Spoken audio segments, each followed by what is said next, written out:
حضرت ہود اور ظالم بادشاہ کی کہانی ایک ایسے دور کی داستان ہے جب انسان طاقت کے نشے میں اندھا ہو چکا تھا، دل پتھر بن چکے تھے، زمین پر فخر، غرور اور بت پرستی کی گونج تھی، اور آسمان انسانوں کی سرکشی دیکھ کر کانپ رہا تھا۔ یہ وہ زمانہ تھا جب قوم عاد دنیا کی سب سے طاقتور قوم سمجھی جاتی تھی۔ اونچے اونچے ستونوں والے گھر، مضبوط قلعے، پہاڑوں کو تراش کر بنائے گئے محلات، اور ایسے جسم کے جنہیں دیکھ کر لگتا تھا یہ انسان نہیں بلکہ چلتے پھرتے پہاڑ ہیں۔ انہی میں ایک بادشاہ بھی تھا، ایک ایسا ظالم حکمران جس کے سامنے کوئی زبان کھولنے کی جرات نہیں کرتا تھا۔ اس بادشاہ کا غرور اس کے جسم کی طاقت کی طرح بڑا تھا۔ وہ کہتا تھا، میری طاقت جیسی کسی کی طاقت نہیں، میں نے زمین کو زیر کیا ہے، میں نے ہوا کو مات دی ہے، مجھے کون ہرا سکتا ہے؟ اسی بستی میں اللہ کا ایک برگزیدہ نبی، حضرت ہود، بھی رہتے تھے، جو نہایت نرم دل، انتہائی بردبار اور سچائی کی روشنی میں ڈوبا ہوا انسان تھے۔ حضرت ہود بچپن سے ہی ایماندار، سادہ اور عاجزی کا نمونہ تھے۔ جب وہ بڑے ہوئے، اللہ تعالیٰ نے انہیں نبوت عطا فرمائی اور حکم دیا کہ یہ سرکش قوم کو سیدھا راستہ دکھائیں، انہیں ان کے انجام سے خبردار کریں، انہیں یاد دلائیں کہ یہ جو طاقت، یہ شان و شوکت، یہ محلات، سب عارضی ہیں۔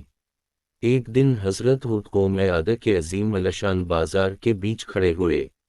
سورج ڈھل رہا تھا، سرخ روشنی زمین پر پھیل رہی تھی، اور لوگوں کی محفلوں میں ہنسی، غرور اور شراب کی خوشبو گونج رہی تھی۔ حضرت ہود کی آواز اچانک اس ماحول میں ابھری، مضبوط پر اعتماد اور نور سے بھرپور، اے میری قوم! اللہ سے ڈرو، اسی کی عبادت کرو، اس کے سوا کوئی معبود نہیں۔ تم طاقتور ہو مگر طاقت ابدی نہیں، تمہاری شان بڑی ہے مگر تمہاری تخلیق ایک مٹھی مٹی ہے۔ لوگ چونک کر پلٹے، کچھ نے قہقہا لگایا، کچھ نے مذاق کرایا۔ ہود، تو ہمیں کیا ڈراتا ہے؟ ہم سے بڑھ کر دنیا میں کون طاقتور ہے؟ ایک شخص نے طنزیہ لہجے میں کہا۔ ایک اور بولا، ہود اگر ہم غلط ہیں تو لے آؤ وہ عذاب جس کا تم بار بار ذکر کرتے ہو۔ ہم نہیں مانتے۔ حضرت ہود کے چہرے پر غم کی پرچھائیاں تھیں۔ انہوں نے کہا، میں تمہاری بھلائی چاہتا ہوں، تمہاری بربادی نہیں۔ ابھی وقت ہے، توبہ کرو، غرور چھوڑ دو، اللہ کی نافرمانی نہ کرو۔ لیکن قوم کی اکثریت نے سرکشی نہیں چھوڑی۔ ہاں، دل کے کسی کونے میں چند لوگ حضرت ودال کی باتوں کا اثر محسوس کرتے تھے، مگر وہ بھی ظالم بادشاہ کے خوف سے زبان نہیں کھولتے تھے۔ ظالم بادشاہ نے جب یہ سب سنا تو اس کا غرور آسمان سے باتیں کرنے لگا۔ وہ اپنے تخت پر بیٹھا تھا، ایسا تخت جس کے چاروں طرف اونچے ستون تھے، سونے کی چادروں سے ڈھکا ہوا، اور غلاموں کی قطاریں اس کے ارد گرد کھڑی تھیں۔ اس نے وزیر کو بلایا اور غرور سے کہا، خود میرا اقتدار چیلنج کر رہا ہے۔ وہ لوگوں کو بتا رہا ہے کہ ایک خدا ہے اور بادشاہ کچھ بھی نہیں۔ یہ بغاوت ہے، آج اسے دربار میں پیش کرو۔ حضرت ہود کو جب دربار میں بلایا گیا تو فضا عجیب تھی۔ ایک طرف بادشاہ کا تخت، دوسری طرف ہزاروں سپاہی، اور درمیان میں اللہ کے رسول کھڑے تھے، تنہا مگر غیر متزلزل۔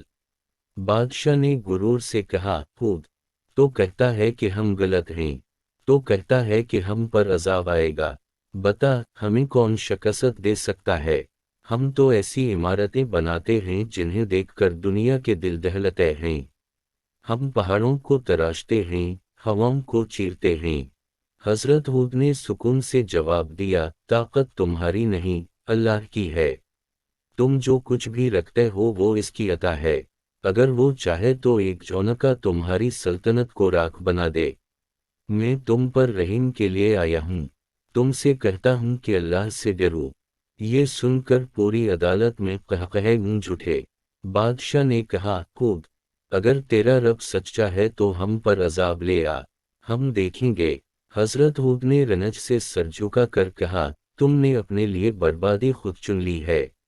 اللہ کی مہلت طویل ہوتی ہے، مگر جب پکڑ آتی ہے تو چھوڑتی نہیں۔ اس دن کے بعد حضرت ہود نے اپنی قوم کو بار بار سمجھایا، کبھی ان کے محلوں کے دروازوں پر جا کر، کبھی کھیتوں میں مزدوروں کو نصیحت کرتے، کبھی عورتوں کو پانی بھرتے دیکھ کر سمجھاتے، مگر قوم کے دلوں پر جیسے تالے لگ چکے تھے۔ بادشاہ نے پوری قوم میں اعلان کروا دیا تھا کہ ہود کو سننا منع ہے، اس سے بات کرنا منع ہے، جو اس کا ساتھ دے گا اسے قید کیا جائے گا یا قتل۔ مگر حضرت ہود کا دل اپنی قوم کے لیے پگھلتا تھا۔ ان کی دعائیں راتوں کی خاموشیوں میں گونجتی تھیں، اے اللہ، میری قوم نہیں جانتی، انہیں ہدایت دے۔ پھر وہ دن آیا جب نشانیاں ظاہر ہونا شروع ہوئیں، زمین کی خوشحال فصلیں برباد ہونے لگیں، بارشیں رک گئیں، خشک سالی نے پورے علاقے کو اپنی لپیٹ میں لے لیا، دریا سوکھ گئے، کھیت بنجر ہو گئے، لوگ پریشان ہو گئے، جانور مرنے لگے، بچوں کے چہرے مرجھانے لگے۔ لیکن بادشاہ اب بھی کہتا تھا، یہ سب ہود کی نحوست ہے، اسے شہر سے نکالو۔ حضرت ہود نے کہا، یہ اللہ کی تنبیہ ہے، اس کی طرف پلٹ آؤ، وہ رحمت والا ہے، وہ تمہیں بچا لے گا۔ لیکن قوم عاد کا غرور کم نہ ہوا، انہوں نے کہا، ہماری طاقت کم نہیں ہو سکتی، ہم پہاڑ توڑ دیتے ہیں، یہ خشک سالی ہمیں کیا نقصان دے گی۔ پھر ایک دن آسمان پر ایک عجیب گھنگھور گھٹائیں نمودار ہوئیں، لوگوں نے خوشی سے شور مچا دیا، بارش آئے گی، ہماری بربادی دور ہو جائے گی۔ مگر حضرت ہود نے چہرہ پھیکا کرتے ہوئے کہا، یہ رحمت نہیں، یہ وہ عذاب ہے جس کا تم مطالبہ کرتے تھے۔ اللہ کی قسم، اس کے ساتھ ہوا میں موت چل رہی ہے۔ لوگوں نے ان کی تنبیہ کو ہنسی میں اڑا دیا۔ پھر ہوا کا پہلا جھونکا آیا، ہلکا سا مگر دل دہلانے والا۔ اس میں عجیب سی سرسراہٹ، عجیب سی سرخ روشنی، عجیب سی بو تھی، جیسے ہوا زندہ ہو، جیسے وہ غصے میں ہو۔ آہستہ آہستہ وہ جھونکا طوفان بن گیا، آسمان اندھیرا ہو گیا، سورج غائب ہو گیا، ایسی ہوا چلی کہ بڑے بڑے ستون ہلنے لگے، گھروں کی بے مثال عمارتیں لرزنے لگیں، لوگ خوف سے ایک دوسرے کا ہاتھ پکڑے بھاگنے لگے۔ بادشاہ اپنے محل کی چھت پر کھڑا تھا، اس کا غرور اب بھی ٹوٹا نہیں تھا۔ اس نے آسمان کی طرف دیکھ کر کہا، یہ ایک عام آندھی ہے، ہم اس کا مقابلہ کر لیں گے۔ مگر اللہ کے حکم سے چلنے والی وہ آندھی عام نہیں تھی، وہ چیختی کڑکتی کاٹتی ہوئی ہوا تھی جو اپنے سامنے آنے والی ہر چیز کو اکھاڑ پھینک رہی تھی۔ وہ لوگوں کو اٹھا کر ہوا میں اچھال دیتی، زمین پر پٹکتی اور پھر ان کے جسموں کو ریت کی طرح بکھیر دیتی۔ عمارتیں زمین بوس ہو گئیں، پہاڑوں سے تراشے گئے محلات ریت کی مانند بکھر گئے، بادشاہ کے محافظ ایک ایک کر کے ہواؤں میں اڑ گئے، اس کا تخت الٹ گیا، اس کا غرور چکنا چور ہو گیا۔ دوسری طرف حضرت ہود اپنے ماننے والوں کے ساتھ ایک محفوظ جگہ کھڑے تھے، ان کے چہرے پر سکون تھا کیونکہ انہیں یقین تھا کہ اللہ اپنی رحمت سے انہیں بچا لے گا۔ وہ کہہ رہے تھے، اللہ کے حکم سے ڈرو، آج کا دن نصیحت کا دن ہے۔